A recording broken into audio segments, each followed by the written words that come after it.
नमस्कार. आऊचा खाऊ या यूट्यूब चॅनलवर मी मेधा तुमच्या सगळ्यांचं मनापासून स्वागत करते. आपण बऱ्याचदा ट्रिपला जातो, तिथे जे चहा प्रेमी आहेत ना त्यांची फार पंचायत होती, कारण आपल्याला ज्या आवडीचा चहा हवा असतो तो चहा बऱ्याचदा मिळत नाही, किंवा मिळाला तर अगदी उडूसा कप मिळतो की तो चहा पिऊन आपलं समाधानच होत नाही. मग अशा वेळेस काय करायचं, तर चहाचं प्रीमिक्स बरोबर ठेवायचं. कुठल्याही आपण हॉटेलमध्ये उतरलो समजा, तर तिथे गरम पाणी तयार करण्यासाठी किटली ठेवलेलीच असते, तर ते गरम पाणी फक्त त्यात मिक्स केलं की आपल्या आवडीचा चहा तयार होतो. चला तर मग हे चहा प्रीमिक्स कसं तयार करायचं ते मी तुम्हाला दाखवते. हे पहा, आता चहाचं प्रीमिक्स तयार करण्यासाठी मी घेतलेला आहे 1 बाउल चहा पावडर आणि पाऊण बाउल साखर. चहा पावडर तुमच्या आवडीची, तुम्ही जो कुठला नेहमीचा ब्रँड घरात वापरत असाल तीच घ्यायची. असा कुठला ठराविक ब्रँड असं नाही मी सांगत, तुमच्या आवडीचा जो ब्रँड असेल तो ब्रँड तुम्ही घ्यायचा आहे. आता सुरुवातीला मी काय करणार आहे, साखर आणि चहा पावडर हे मी मिक्सरमधनं काढणार आहे आणि तेव्हाच मी त्यामध्ये 1 मोठा चमचा सुंठ पावडर घालणार आहे. सुंठ पावडर सुद्धा तुमच्या आवडीनुसार कमी जास्त केली तरी चालेल. फार म्हणजे काही सुंठीचा जरा जास्ती झणका आवडतो चहामध्ये, तर तशी तुम्ही 1 चमच्याच्या ऐवजी 2 चमचे घातले तरी चालेल. सुंठ पावडर ही तुमच्या आवडीनुसार घालायची. चहाचा ब्रँड पण तुमच्या आवडीनुसार घ्यायचा आहे. आता हे मी एका मिक्सर जारमध्ये घेणार आहे आणि मिक्सरमधनं काढणार आहे बारीक. हे पहा, चहा पावडर आणि साखर याची मिक्सरमध्ये अशी छान फाईन पावडर मी तयार करून घेतलेली आहे. आता मी काय करणार आहे, ह्यामध्ये घालणार आहे 1.5 वाटी मिल्क पावडर. मिल्क पावडर सुद्धा तुम्हाला हव्या त्या ब्रँडची तुम्ही वापरू शकता आणि मिल्क पावडरचं प्रमाण पण कमी जास्त तुम्ही करू शकता. म्हणजे जर काहींना खूप दूध असलेला चहा हवा असेल तर 1.5 वाटीच्या ऐवजी 2 वाट्या घातल्या तरी चालणार आहे, पण 1.5 वाटी पुरेसं होतं. आता ज्या वाटीने मी चहा पावडर आणि साखर मोजून घेतली त्याच वाटीने मी मिल्क पावडर पण मोजून घेतली आहे. ती आता मी ह्यात घालते.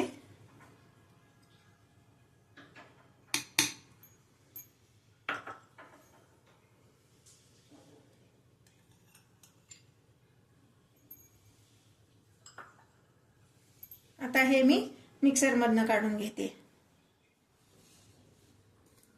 हे पहा, मिल्क पावडर घातल्यावर हे असं दिसतंय. आता हे मी मैदा चाळायच्या चाळणीने चाळून घेणार आहे. मैदा चाळायची चाळणी ही एकदम बारीक असती, म्हणून मैदा चाळायच्या चाळणीने मी हे चाळून घेणार आहे. म्हणजे चहाचे काही जर बारीक कण त्यात राहिले तर ते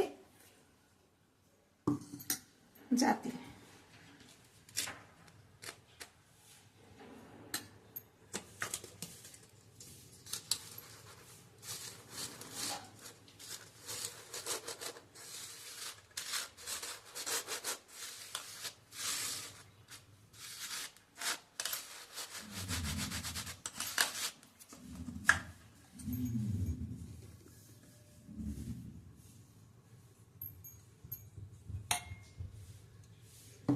आता हे जे प्रमाण आपण घेतलेलं आहे यामध्ये साधारण 25 कप चहा तयार होतो.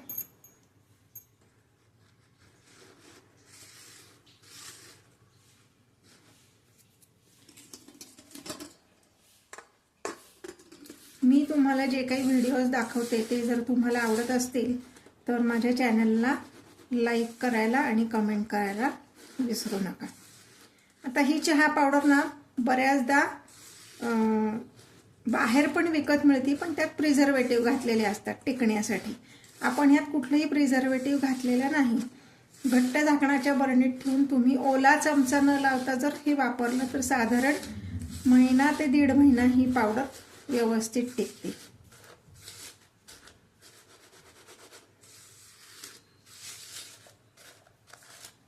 जे चहा प्रेमी असतात ना त्यांना अगदी हवा तेव्हा चहा करून बाहेर सुद्धा घेता येईल अशा दृष्टीने आपण ही चहा पावडर बनवलेली आहे.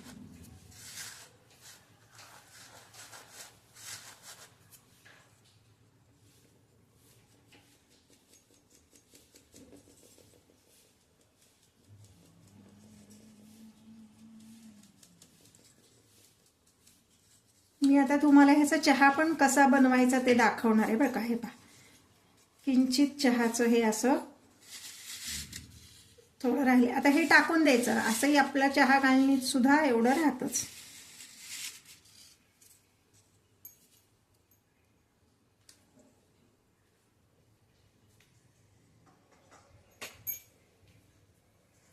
आपण हे मिक्सरमधनं काढलेलं आहे, त्यामुळं थोडंसं हे गरम झालेलं असतं. तर गार होईपर्यंत थांबायचं आणि मग हे एका घट्ट झाकणाच्या काचेच्या बरणीत किंवा एअरटाईट प्लॅस्टिकचे डबे मिळतात, त्यात सुद्धा तुम्ही हे भरून ठेवू शकता. आता अजूनपर्यंत जर तुम्ही माझ्या चॅनलला सबस्क्राईब केलं नसेल तर सबस्क्राईब करा, बेल आयकॉन दाबायला विसरू नका आणि आपल्या मित्रमैत्रिणींबरोबर माझे व्हिडिओ नक्की शेअर करा.